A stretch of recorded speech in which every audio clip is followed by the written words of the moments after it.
Hi friends, ఈ కార్లో problem ఏంటంటే సెల్ఫ్ స్టార్ట్ అవట్లే. ఇలాగా నేను మరి సెల్ఫ్ స్టార్ట్ చేస్తున్నా, కీ తిప్పుతున్నా కూడా స్టార్ట్ అవట్లే. మరి ఏంటి ప్రాబ్లమా అని చూస్తున్నా. మరి కార్లో ఫ్యూజ్ బాక్స్ కవర్ ఇక్కడ ఉంటుంది కాబట్టి డ్రైవర్ సైడ్ మరి కవర్ ఓపెన్ చేసి మరి లోపల ఏ ఫ్యూజ్ అయితే సెల్ఫ్ రిలేటెడ్ మరి ఆ ఫ్యూజ్ ఓపెన్ చేసా. ఆ ఫ్యూజ్ తీసి చూసా. మరి ఆ ఫ్యూజ్లో ఎటువంటి ఏమీ షార్ట్ లేదు. మరి ఆ ఫ్యూజ్ని మరి అలాగనే తీసిన చోటనే మళ్ళీ ఫ్యూజ్ని పెట్టేశా. మరి ఎక్కడి నుంచి ప్రాబ్లం వస్తుందో మరి ఆ ప్రాబ్లంలో మనము చాలా క్రిటికల్ ప్రాబ్లం ఇది. ఇలాంటి ప్రాబ్లం చాలా తక్కువ వస్తాయి. మరి ఇంజన్ సైడ్ వచ్చాను నేను. ఇంజన్ సైడ్ వచ్చి మరి engine related self related fuse మరి ఈ బాక్స్ కవర్లో ఇక్కడ ఏరో టైప్ చూపించాను కాబట్టి అదే ఫ్యూజ్ రిలే తీసి మరి ఇలాగ రిలే తీసేసాను. ఈ రిలే తీసి మరి నోస్ ఫ్లర్తో ఏ రిలే అయితే తీసానో ఆ రిలేని షార్ట్ చేస్తున్నా. ఇంజన్ స్టార్ట్ అవుద్దా అని షార్ట్ చేసా. ఇంజన్ స్టార్ట్ అయింది అంటే ఇక్కడ నుంచి ఫ్యూజ్ బాక్స్ ఇక్కడ నుంచి ఇంజన్ ప్రాపర్ ఉంది. మరి ఇక్కడ మళ్ళీ నేను ఇగ్నిషన్ ఆన్ చేసి మరి నా దగ్గర ఒక సాఫ్ట్వేర్ ఉంది. మరి ఆ సాఫ్ట్వేర్ని లాక్ సైడ్ కూడా చూశాను. మరి ఇక్కడ అంతా బాగానే ఉంది. మరి లాక్ సైడ్ కప్లర్ అన్నీ ప్రాపర్గా చెక్ చేశాను. ఎటువంటి ఇబ్బంది లేదు. ఇక్కడ వైరింగ్ కూడా ప్రాపర్ ఉంది.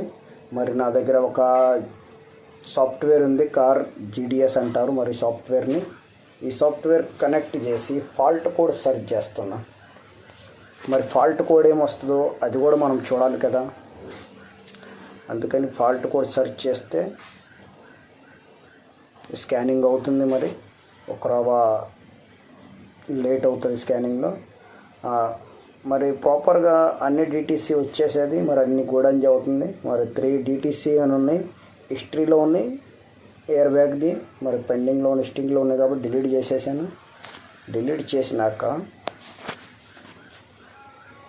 మరి డిటీసీ అయితే ఏది లేదు. మరి బండి ఏమో స్టార్ట్ కూడా కావట్లేదు.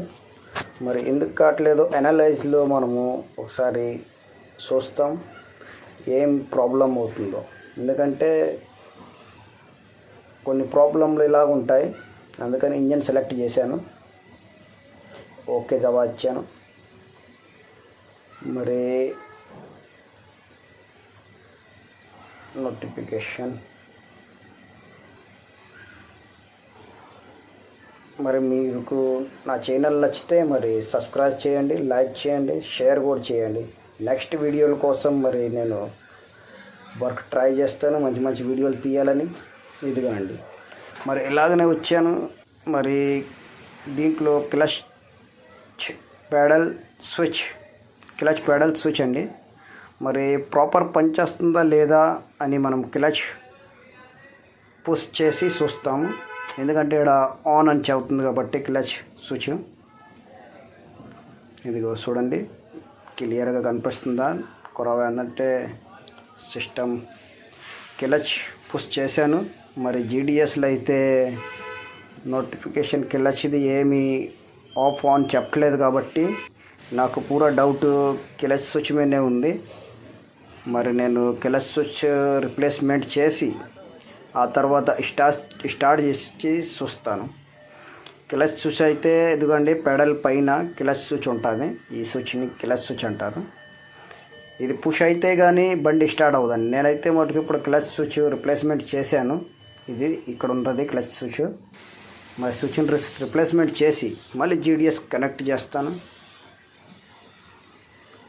జీడిఎస్ కనెక్ట్ చేశాను. మళ్ళీ డాటా అనలైజ్లో నేను మళ్ళీ చెక్ చేస్తాను క్లచ్ స్విచ్ ప్రాపర్ పనిచేస్తుందా లేదా. మరి ఇంజన్ కంట్రోల్ సిస్టంలోకి వెళ్ళాను. ఆ తర్వాత మరి ఓపెన్ వస్తుంది. మీరు మా ఛానల్ కంపల్సరీగా సబ్స్క్రైబ్ చేయండి, ఎందుకంటే నెక్స్ట్ వీడియో మళ్ళీ మీకు అందేలాగా చేస్తాను.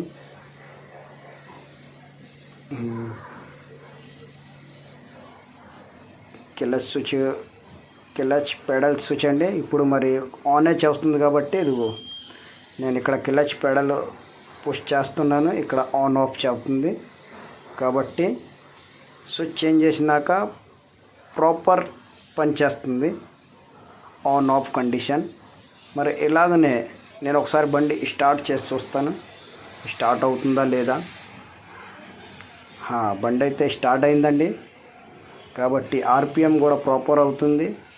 మరి ఇక్కడ ప్రాబ్లం ఏంటి అంటే క్లచ్ స్విచ్ ప్రాపర్ పని చేయట్లేదు కాబట్టి స్టార్ట్ అవ్వలేదు.